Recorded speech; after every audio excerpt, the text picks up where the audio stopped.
स्वागत है एक बार फिर आप सभी का हमारे इस YouTube चैनल MJ स्टडी में। दोस्तों समुच्चय सिद्धांत के हमने कई सारे वीडियो को देख लिया है और समुच्चय सिद्धांत का चैप्टर जो है लगभग ख़त्म ही होने वाला है। 2 या 3 और वीडियो लेक्चर बनेंगे इस पाठ्यक्रम से।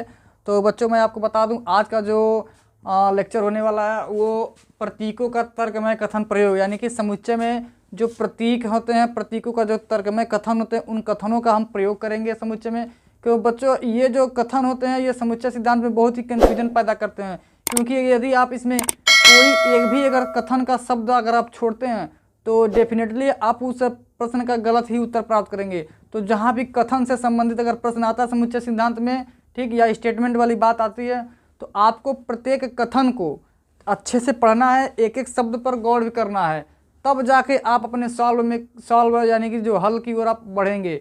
तो यदि आपने हमारा वीडियो का पिछला जो वीडियो लेक्चर है आपने नहीं देखा है तो ऊपर आई बटन में हमारा जो प्रीवियस जो वीडियो लेक्चर है मिल जाएगा, आप वहां से देख सकते हैं, या फिर नीचे कमेंट बॉक्स में आप जाएंगे तो हमारे समुच्चय सिद्धांत के जितने भी वीडियो लेक्चर हैं बच्चों, वो सारे के सारे step wise lecture 1, lecture 2, lecture 3 सारे एक जगह आपको डिस्क्रिप्शन बॉक्स में मिल जाएंगे। तो आप डिस्क्रिप्शन बॉक्स में जाइए और सभी समुच्चय कंसेप्ट के जितने भी वीडियो है सबको देखिए।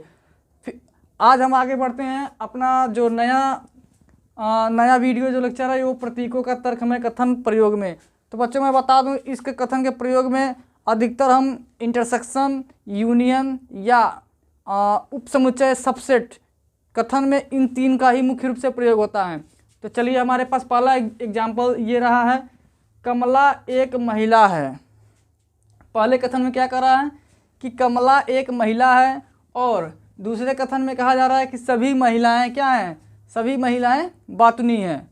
तो सिद्ध करना है कि हमें कि कमला बातुनी है। कथन ये कह रहा है कि कमला एक महिला है और सभी महिलाएं बातुनी होती हैं। कथन 2 है, तो सिद्ध कीजिए कि कमला भी बातुनी है।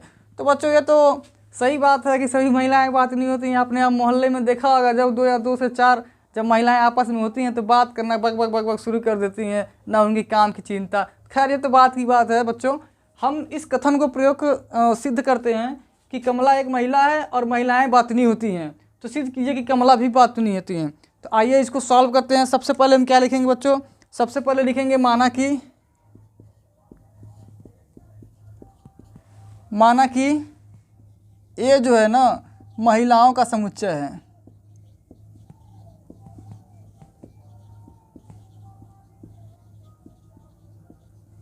ये क्या है, महिलाओं का समुच्चय है। अगर ए जो है महिलाओं का समुच्चय है तो आप ध्यान से देखिए बच्चों कि महिलाओं का समुच्चय ए है, हमने ए माना है, और कमला क्या है, एक महिला है। और तो हम कहेंगे कि जो कमला है वो उपसमुच्चय होगा ए का। क्यों? क्योंकि ए जो है ना ये महिलाओं का समुच्चय है। किसका समुच्चय है? महिला, इसमें कई सारी महिलाएं हैं। तो अब कथन क्या कर रहा है कि कमला एक महिला है। तो चूँकि कमला जब एक महिला है और ये महिलाओं का समुच्चय है तो जाहिर सी बात है कमला जो है ना ये समुच्चय ए में उपस्थित होगी, यानी कि कमला उपसमुच्चय ए। यदि सभी बातुनी महिलाओं का समुच्चय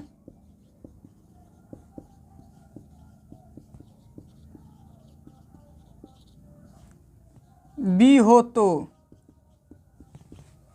क्या हो, यदि सभी बातुनी महिलाओं का समुच्चय बी हो, मतलब जो समुच्चय बी है ना वो क्या है, सभी बातुनी महिलाओं का समुच्चय है, सभी बातुनी महिलाओं का समुच्चय है।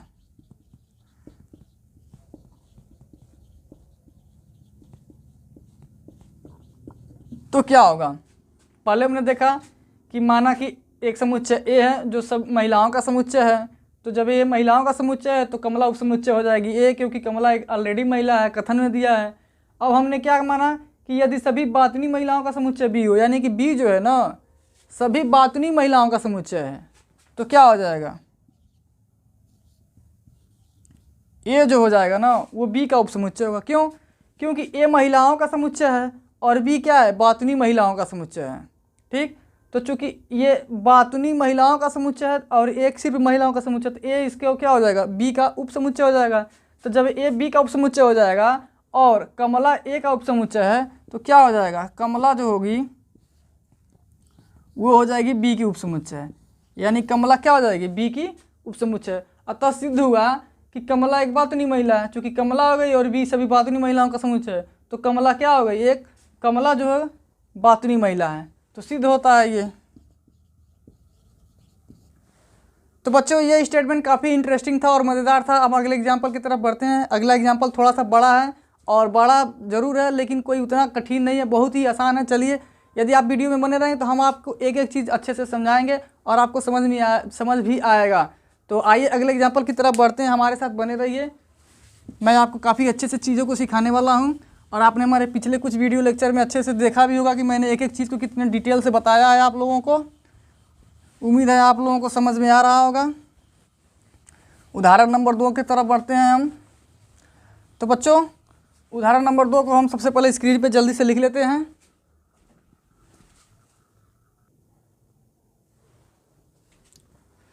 तो बच्चों अगला उदाहरण हमने बोर्ड पे जल्दी से लिख लिया है समय की बचत करते हुए। तो दूसरा उदाहरण क्या कर रहा है कि हमारे पास कुछ समुच्चय हैं A B C D E F. चलिए देखते हैं समुच्चय, ये 5 समुच्चय क्या कहते हैं। पहला समुच्चय ए है जो कहता है कि सभी व्यक्तियों का समुच्चय है, ठीक।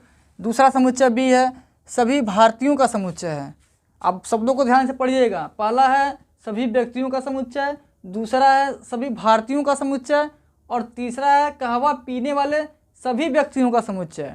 चौथा है चाय पीने वाले सभी व्यक्तियों का समुच्चय और पांचवा है ई शराब पीने वाले सभी व्यक्तियों का समुच्चय और छठवां एफ जो है समुच्चय वो कह रहा है कि सभी ईसाइयों का समुच्चय है। तो ये 5-6 समुच्चय दिया गया है। तो कह रहा है कि निम्न कथन का आप प्रतीक में प्रयोग करिए।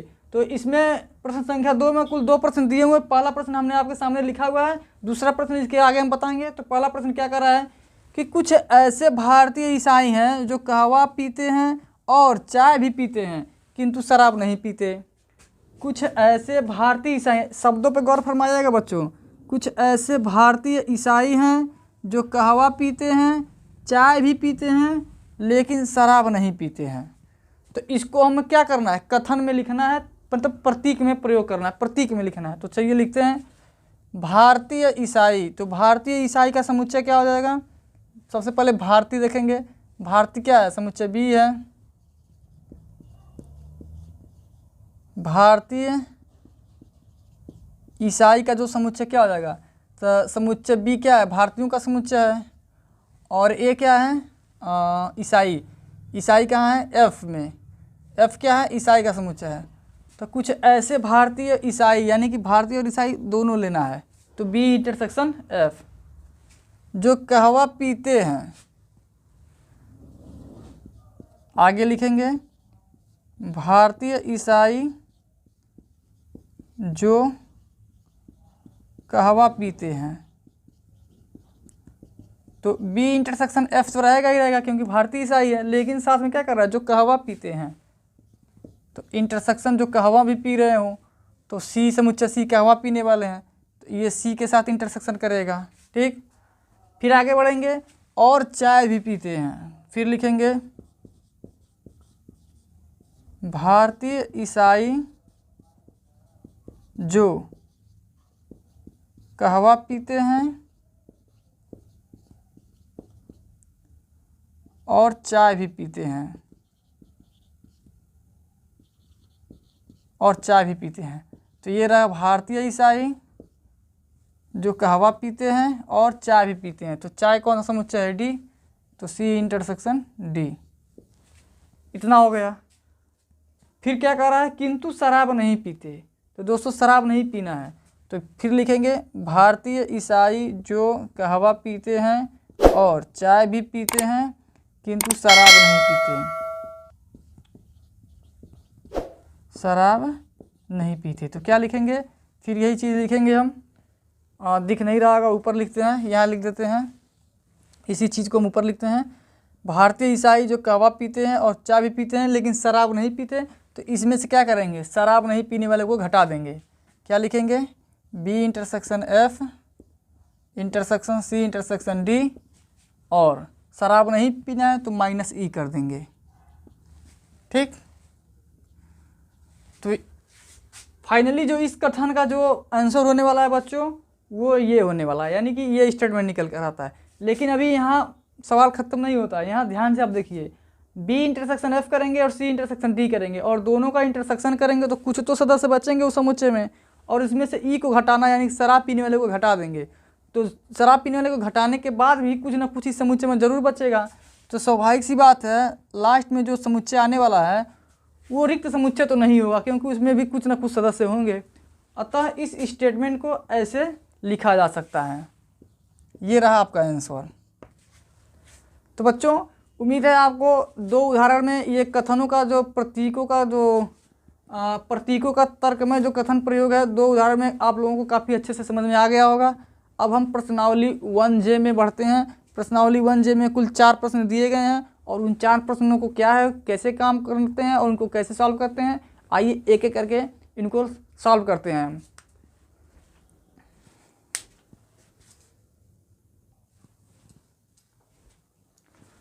तो बच्चों प्रश्नावली 1J का पहला प्रश्न हमने बोर्ड पे लिख दिया है।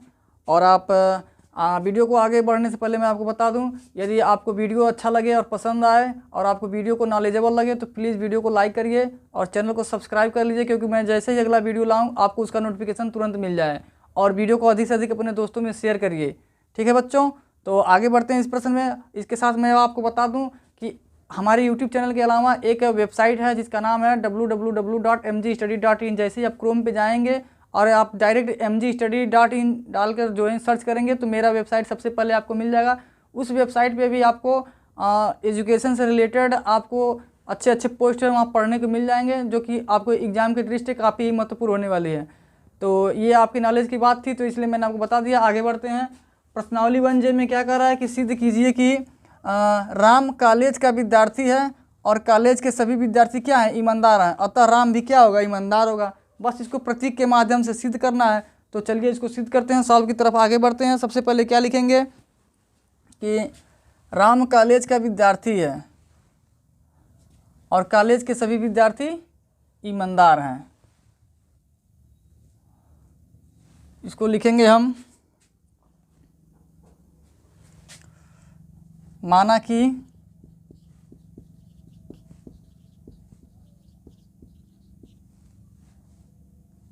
कि ये जो है कॉलेज के विद्यार्थियों का समुच्चय है। कॉलेज के किसका समुच्चय है, विद्यार्थियों का समुच्चय है। जब समुच्चय ए जो है कॉलेज के विद्यार्थियों का समुच्चय है और राम कॉलेज का विद्यार्थी है, तो राम क्या हो जाएगा, राम जो होगा उप समुच्चय हो जाएगा ए का। ठीक, यदि सभी ईमानदार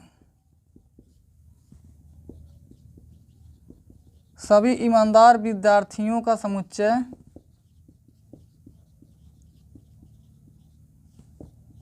बी हो, तो सभी ईमानदार विद्यार्थियों का समुच्चय अगर बी हो तो ये क्या हो जाएगा, उप समुच्चय हो जाएगा बी का। चूँकि राम ऑलरेडी एक उप समुच्चय है अतः राम भी क्या हो जाएगा, उप समुच्चय हो जाएगा बी का। अतः राम क्या है, बी यानी ईमानदार। बी क्या है, ईमानदार व्यक्तियों का समुच्चय, ईमानदार विद्यार्थियों का। अतः राम भी क्या है, ईमानदार है।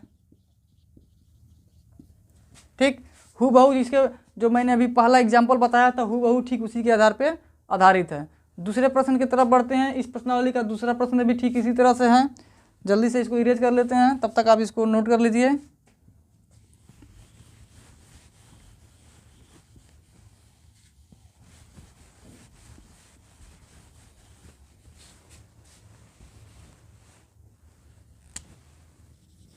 ये रहा प्रश्न संख्या 2। इसमें भी 2 कथन दिए गए हैं। सभी ग्रह सूर्य की परिक्रमा करते हैं।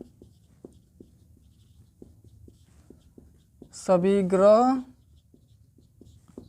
सूर्य की परिक्रमा करते हैं। और दूसरा कथन क्या कर रहा है, शुक्र एक ग्रह है। शुक्र एक ग्रह है। शुक्र क्या है, एक ग्रह है।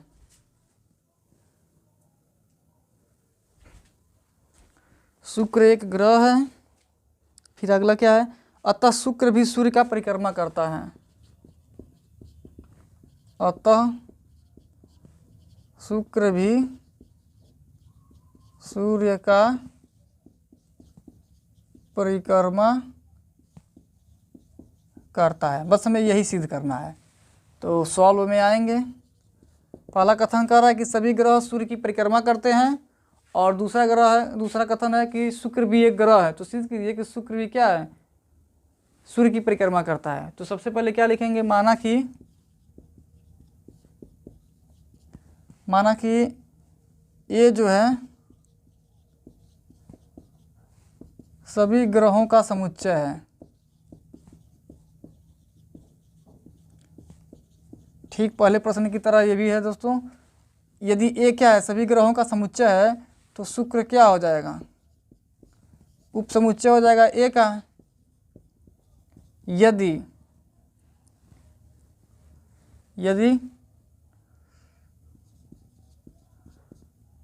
सूर्य के परिक्रमा करने वाले सभी ग्रहों का समुच्चय क्या हो, बी हो। तो यदि बी जो है सूर्य के परिक्रमा करने वाले सभी ग्रहों का समुच्चय है, तो ये क्या हो जाएगा, ये जो होगा उपसमुच्चय हो जाएगा बी का। क्यों? क्योंकि ए भी तो सभी ग्रहों का समुच्चय है, लेकिन सूर्य के परिक्रमा करने वाले समुच्चय बी है, तो ए क्या हो जाएगा, बी का उपसमुच्चय हो जाएगा। क्योंकि शुक्र ए का उपसमुच्चय है, तो शुक्र भी क्या होगा, बी का उपसमुच्चय हो जाएगा। अतः शुक्र उपसमुच्चय हो जाएगा किसका, बी का। और बी क्या है, परिक्रमा करने वाले ग्रहों का है, तो शुक्र भी क्या है, सूर्य का परिक्रमा करता है। बस यही दिखाना था हमको। तो बढ़ते हैं अगले प्रश्न की तरफ। प्रश्न संख्या 3। प्रश्नावली 1J के जितने भी प्रश्न हैं बच्चों, सब कथन पे आधारित हैं और बहुत ही मज़ेदार और इंटरेस्टिंग है। तो तीसरे प्रश्न की तरफ बढ़ते हैं। आप तब तक इसको स्क्रीनशॉट ले सकते हैं, मैं इसको इरेज कर रहा हूँ।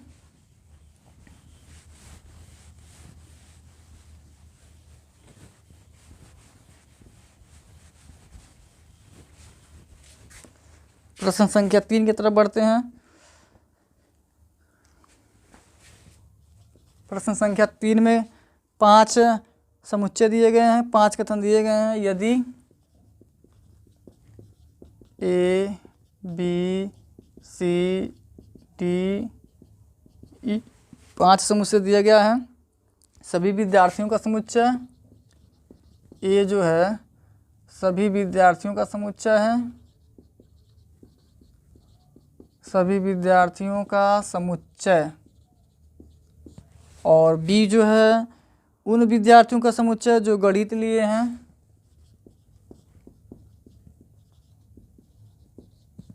उन विद्यार्थियों का समुच्चय जो गणित लिए हों। और समुच्चय सी क्या कह रहा है, सभी महिलाओं का समुच्चय,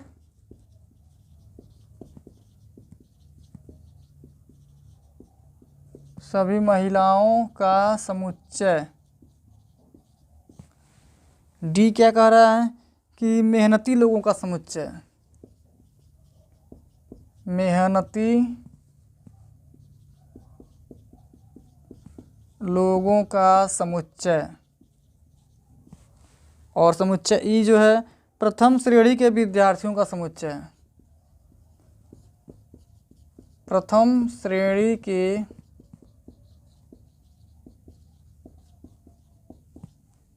विद्यार्थियों का समुच्चय। तो इस तरह से कुल 5 समुच्चय दिया गया है। और कथन में दिखाना क्या है कि कुछ मेहनती महिलाएं गणित की विद्यार्थी होती हैं, परंतु वे प्रथम श्रेणी को नहीं होती हैं। कथन क्या कह रहा है, कुछ मेहनती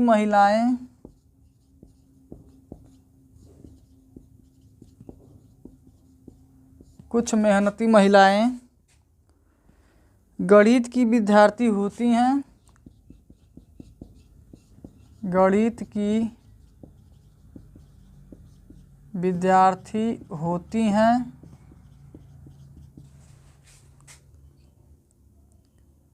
परंतु वे प्रथम श्रेणी की नहीं होती हैं, परंतु वे प्रथम श्रेणी की नहीं होती हैं। तो बच्चों कुल ऊपर 5 स्टेटमेंट दिया गया है, 5 समुच्चय दिया गया है और नीचे एक कथन दिया गया है। इन कथन को हमें समुच्चय के प्रतीक के रूप में लिखना है। तो सबसे पहले इसको सॉल्व लिखेंगे। सॉल्व में क्या लिखेंगे? कुछ मेहनती महिलाएं। कुछ का मतलब क्या होगा बच्चों? कुछ का मतलब हुआ इंटरसेक्शन, यानी जो समुच्चय होगा, जो या 2 से अधिक समुच्चय है उसमें से कुछ लेना है तो कॉमन करना है, तो कॉमन का मतलब इंटरसेक्शन हो गया। तो कुछ मेहनती महिलाएं, तो कुछ मेहनती महिलाएं। अब ध्यान से देखिए, ये डी जो है मेहनती लोगों का समुच्चय है और सी क्या है? सभी महिलाओं का समुच्चय है। तो कुछ मेहनती महिलाओं को हम लोग क्या लिखेंगे? मेहनती का समुच्चय डी और महिलाओं का समुच्चय सी, तो डी इंटरसेक्शन सी क्या हो जाएगा? मेहनती महिलाएं, मेहनती महिलाएं। ठीक, अब आगे क्या लिखेंगे? कुछ मेहनती महिलाएं हमने निकाल दिया, डी इंटरसेक्शन सी। मेहनती महिलाएं गणित की विद्यार्थी, अब चूंकि उन विद्यार्थियों का समुच्चय जो गणित लिए हैं, तो बी क्या है? गणित लिए हुए विद्यार्थियों का समुच्चय है।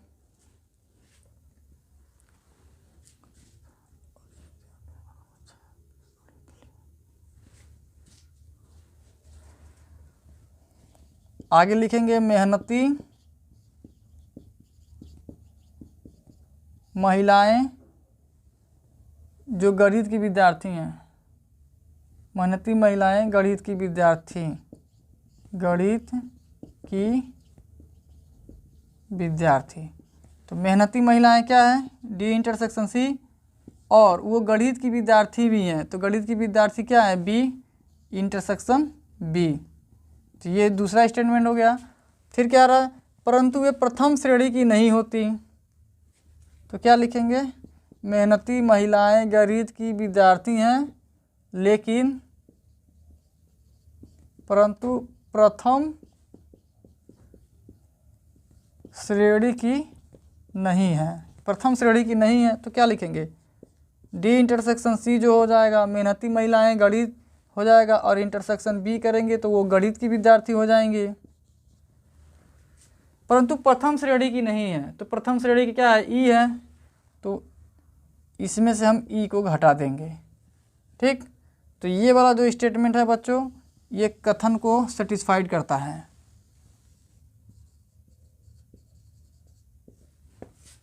तो इस तरह से प्रश्नावली बन जाएगा। प्रश्न संख्या 3 भी हो गया।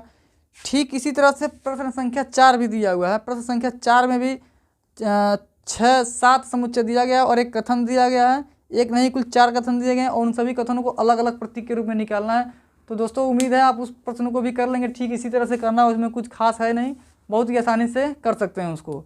तो बच्चों मिलते हैं अगले वीडियो लेक्चर में। जो अगला वीडियो लेक्चर हम आपको पढ़ाने वाले हैं, परिमित समुच्चय के आधार पर कुछ कथन के वर्ड प्रॉब्लम से संबंधित प्रश्न हैं और उन प्रश्नों को हम सॉल्व करेंगे। तब तक आज की वीडियो में इतना ही। मिलते हैं अगले वीडियो में, तब तक के लिए धन्यवाद।